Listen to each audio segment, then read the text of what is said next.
Boom. And we're live on both. What up, what up, what up, y'all? Y'all already know what time it is. It is Wednesday night, 8 o'clock, 80 something. And it is time for that quick 30 with your host, the God DJ Agony, also known as Dr. Dope. And this week's quick 30 is, we're gonna have a little fun with this one. All my people that come through in the chat, make sure y'all jump in and and have a little fun with me tonight. So first off, I want to give a big shout out to my guest on the Dope Show last week, Doctor Craig Boykin. Came in here just to really talk about some of the things that's going on in the schools that the layperson just wouldn't know about, and it's one of those type things like I can't really speak on it how I want to per se because of my profession, but I could say certain things here on the Dope Show, exclude some names, and actually, talk that shit and tell how I feel too. Because when you have a media platform, you could do that. So big shouts out to Dr. Craig Boykin, man. Yo, man, I'm still waiting on my books, man. I hope you're watching this.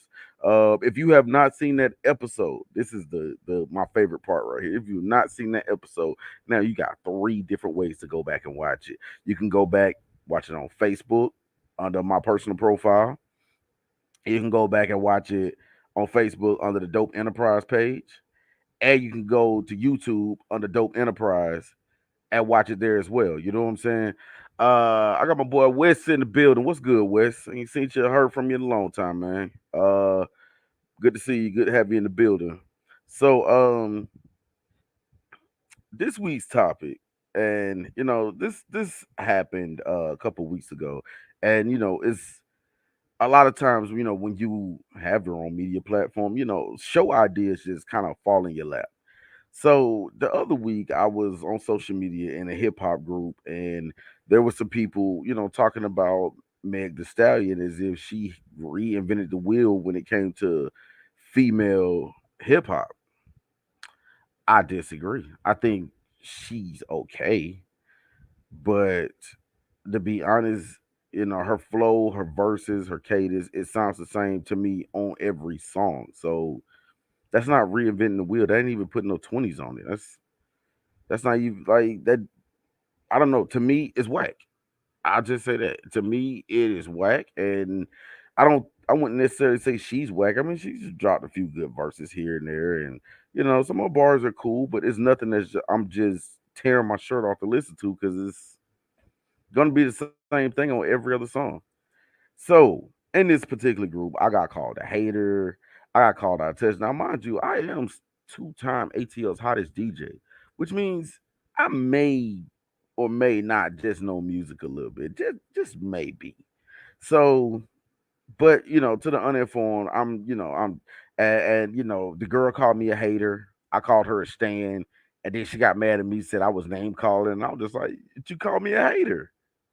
I don't understand it, but when people are fanning out over these folks, just let them be. Because if you try to come to them trying to talk facts or logic, they just gonna call you a hater, basically.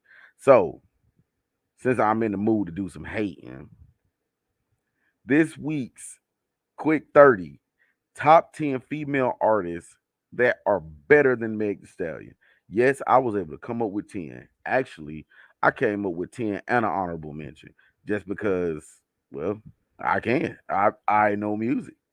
Um, but yeah, we jumping into before I get into that, big shouts out to Laris, Music Monk, Rashid with Beer in the Conversation. If y'all didn't see that last week, that was last Thursday, go to the Global Vision page, Beer in the Conversation. DJ Agony was, what I'm saying, guest on there, and we were really getting into, you know, just some of the talking about hip hop and some social issues that come along with it. So yeah, just jump into that. It was a good conversation. Me, Music Monk, Rashid.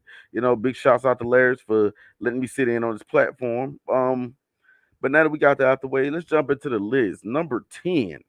Now, number 10 is very, very, very specific. I'm gonna need y'all to pay attention now.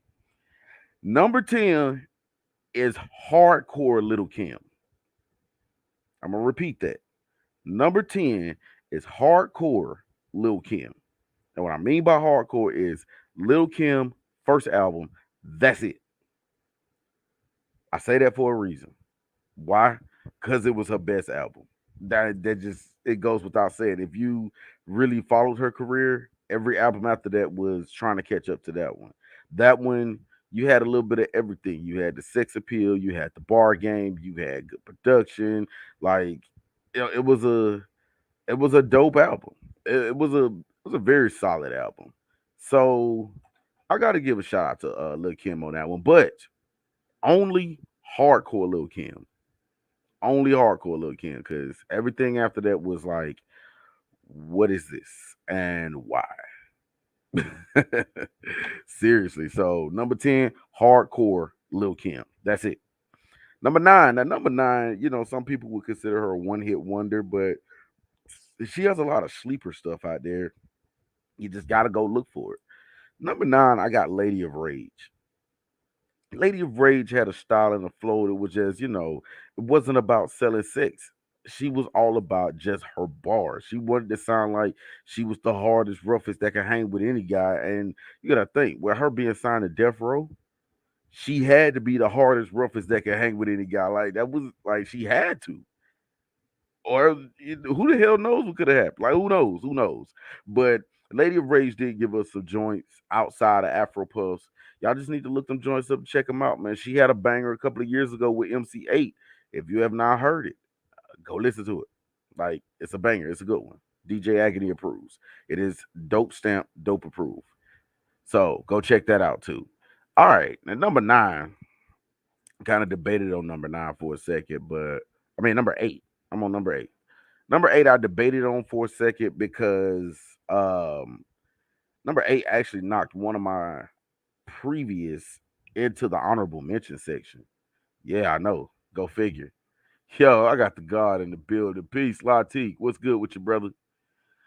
So, number 8, I got Queen Latifah. Now, Queen Latifah gave us some bangers. A lot of people, only remember her from acting and the Black Rain album with Unity on it, but there was some joints before that. Like you gotta go back to Fly Girl and Had It Up to Here and you know what I'm saying? Yeah, like Queen Latifah had some joints before Black Rain. Black Rain was kind of one that really put the stamp on it and made the mass audience take listen. But no, she had joints before that, and she was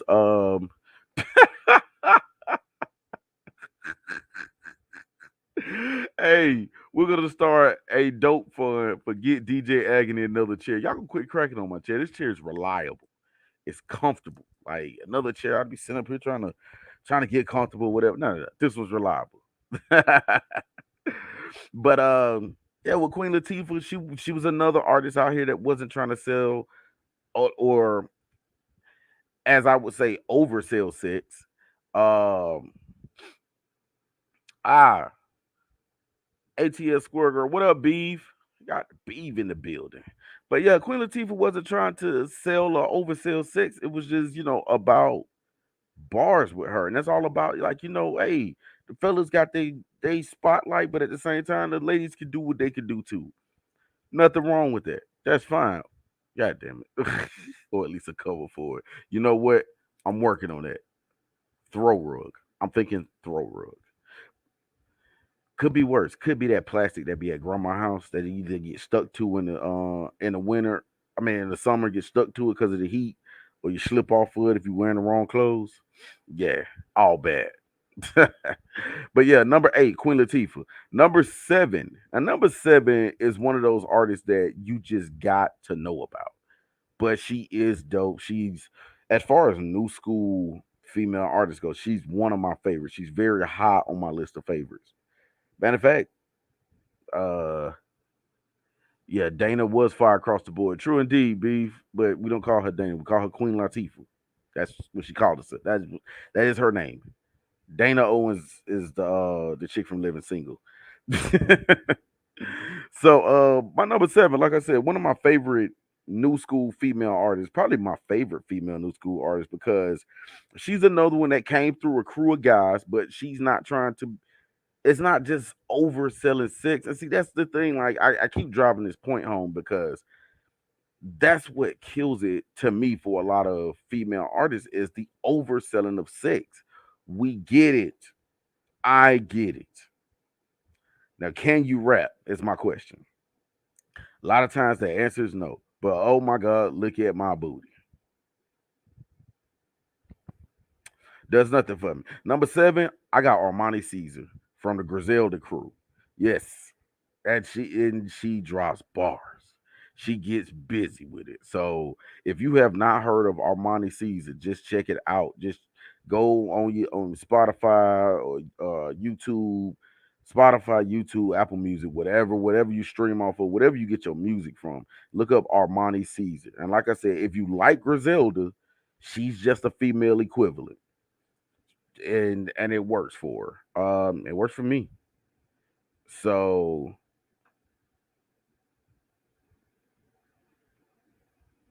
just scratching a few notes right quick. All right, well, shoot, we are at number six. Now, number six, we got to start getting into some classics now. We getting into some hardcore classics. Number six, Gangsta Boo. I mean, going all the way back to Live by Your Rep and Where the Dollar's at and Picture Me Balling with Endo G. Like, Gangsta Boo has constantly delivered. And here's the cool thing, y'all. She still is. Like Gangsta Boo is out here killing it. She is still killing it. Like she's dropping joints right now. It's like, yo, this is just as good as the stuff you dropped back in the day with 3 6. I'm here for it. I'm rocking with Gangsta Boo the long way. You know what I'm saying? Because I mean, when it came to females in the South, like she was. Matter of fact, I would have to say she was the first. If anybody could fact check me, who was the first female really rapping out the South like that? Drop it in the chat. Either this one or that one. Yeah, they on two different sides of me, y'all. Like I got a lot of stuff going on right now, but nonetheless, if you could fact check, if you could tell me who was out there for real on some gangster shit back in the South, back in the '90s or before it, let me know. Drop it in the chat. But to me, I can't think of anybody. But yeah, Gangsta Boo's always had that flow. You know what I'm saying? Once again, she came through with a crew of guys, so she got to be able to hold her weight, and that crew was full of heavyweights. I mean, Koosta nigga, Lord Infamous, Paul J, then like I said, the feature she had with Endo G, like she had to be able to carry it, and she did. She did well, so I got to give it up to her. Now, number five, while we're on that same train, while we're on that same train, number five. LeChat. It was hard for me to put LeChat over Gangsta Boo because Gangsta Boo was first. But however, when LeChat came in, now mind you, LeChat had been around for a little while before that. If you don't believe me, go back and listen to some old Tommy Wright the third. LeChat was doing her thing with Tommy Wright before 3 6 Mafia. Yeah, she was like a teenager. Like if you hear her on the record, she sounds like she's about like 15, 16 years old, but she's going in, she going hard. Like, I listen to the chat and I think, yo, this makes me nervous. Like I really feel like the chat could beat me up. Matter of fact, I still do. And she's another artist that's out here still dropping music. She's still dropping music, still dropping new music. Matter of fact, when everybody thought that there was a beef with her and Gangsta Boo, it wasn't that it was a beef. They were just literally going in two different directions. And, to prove that there was no beef, there's an album out now that they did a collab on called Witches. If you have not heard this album, because it's fairly old at this point. I mean, it goes back a few years. I mean, so if you have not heard this album, Witches, go listen to that. LeChat and Gangsta Boo together. It was cold. I gotta admit it was cold. And we have tapped into the top five. Like I said, we're at the top five with Lil Chat. Now I told you the top five is where it gets real heavy, real shaky. So going into we just did number five with Lil Chat. Number four, gotta give it up to her, even though we got two group albums, one solo album with her on it. Still gotta give her props as far as the bar game goes. Number four is Lauren Hill. Y'all did know she was gonna be on the list now, even though she wouldn't show up to be on the list, or if she did, it'd be late. Now I got jokes, but I got to give Lauren Hill hers because there was one year, and big shouts out to my brother Devon Love. He'll remember this if he's watching. We had a $10 bet that I bet that Lauren Hill wasn't going to show up to one music fest that year. Anybody remember what year that was? Drop that in the chat. I want to say 2014, maybe 2015. Drop that in the chat. Let me know what year that was. So we had a $10 bet that said she wasn't. I said she wasn't going to show up, and she did. Best $10 I ever lost. She got up there. She goes through some new stuff that she's playing around with, working on. Then she goes into another set of just the hits from the Miseducation. And then she sits on the stage and takes off these really, really tall space boots and said, "Y'all ready to have some fun with me?" And then she goes into the Fuji set. And I'm just like, yo, it was a great concert. Like when she shows up, Lauren Hill puts on the show. She has the bar game, the vocal ability. Now I'm not even gonna get into the singing because that's a whole nother list. But the bar game is there. Like Lauren Hill's got bars that I'd put next to just about any dude. She got the bar game. And like I said, if nothing else, like go to those Fuji's album. Go listen to the score again. You know what I'm saying? Go listen to that very first one. What's that first one? Blunted on Reality, I want to say. Anybody know the name of that first Fuji's album? Throw it in the chat as well. But I want to say it was called Blunted in Reality. Anyway, correct me if I'm wrong. Going into number three. Now my top three, ooh. It's hiff. It's thick. It's thick. It's thick, y'all. My number three is Missy Elliott. And it was hard putting one and two over three, but we're just talking about rap. Now, Missy Elliott is a true triple threat, rapping, singing, and dancing. A true triple threat. So, but this list is just strictly for the rapping, and she got that. Missy Elliott's got bars. People get caught up in the ad libs and the sound effects and the hee hee how, but yo, fuck all that. Stop listening to the radio songs. Listen to some of them album songs. Go dig deep into like number six or something on the album. Like listen to number 11. You know what I'm saying? And yo, Missy Elliott got bars. Missy Elliott got bars. She got flow. She's clever with it. Like she's so clever that you gotta give her respect of not only being a triple threat artist but being a lyricist. Missy Elliott is my number three. And like I said, it kind of hurt me, but y'all know when I do, what I'm saying, the quick 30, my top 10 list, once it gets to number three, I give you between the top three and the top five, it gets real hard. It gets real tight. You know what I'm saying? My number two, it could be personally because I'm biased. Highly likely because I'm biased. But once again, this is another sister that comes out of a camp with a lot of brothers and she had to hold her own. Once again, another female that's the only female rapper on the camp. Number two is Mia X. And yes, I am biased because I've been had a crush on that woman since the eighth grade.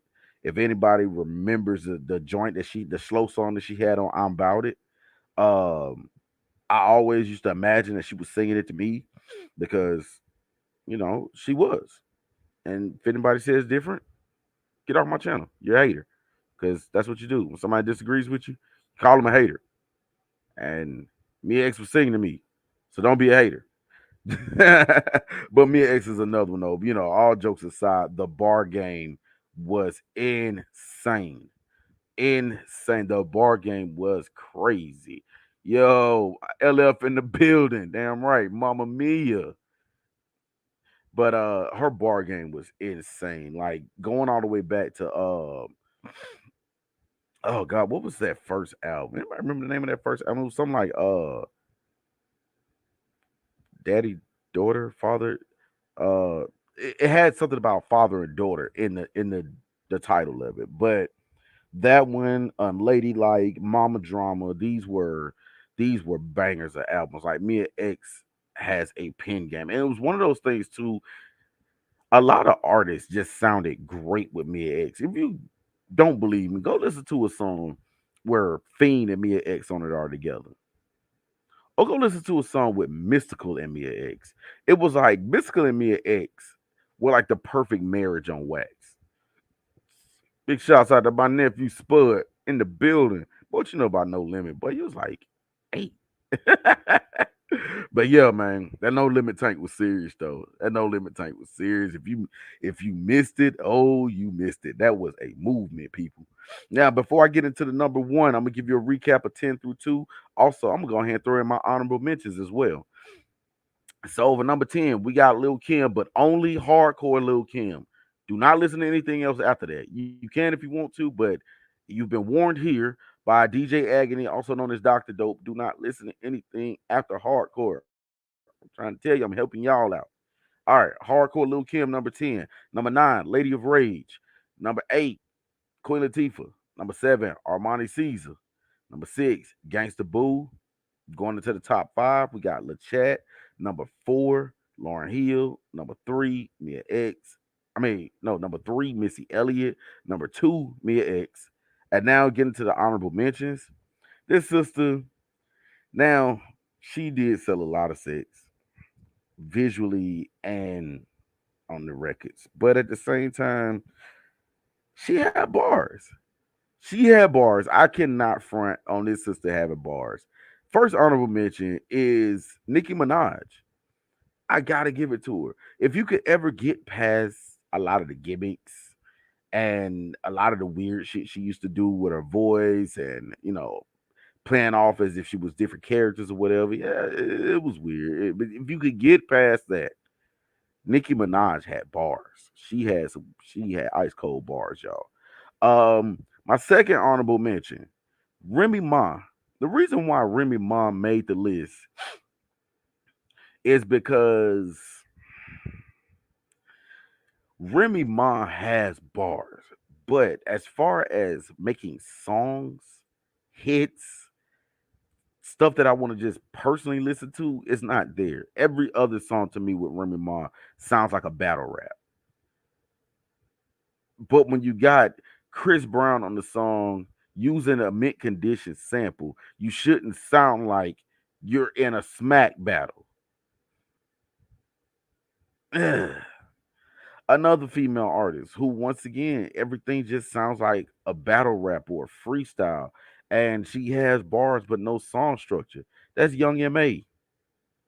Young Ma, that she was just that raw talent that was never fine tuned, and that's we're not really hearing new songs from Young Ma right now. Sucks, I know. And my number one, since anybody that's watching this or looking in the comments can read, my nephew ruined it. Yes, my number one is MC Light. Now, what MC Light has over all the sisters on this list is that she was first. She was the one that it's like, yeah, it ain't about the beauty or the looks. Now, mind you, the sister's not ugly at all. The sister's very attractive. Even now, she's like, what, like early 50s? That sister still look good. But it wasn't about selling the look. It was like, yo, I could get out here with some Tims and a big ass jacket and out rap any dude out here.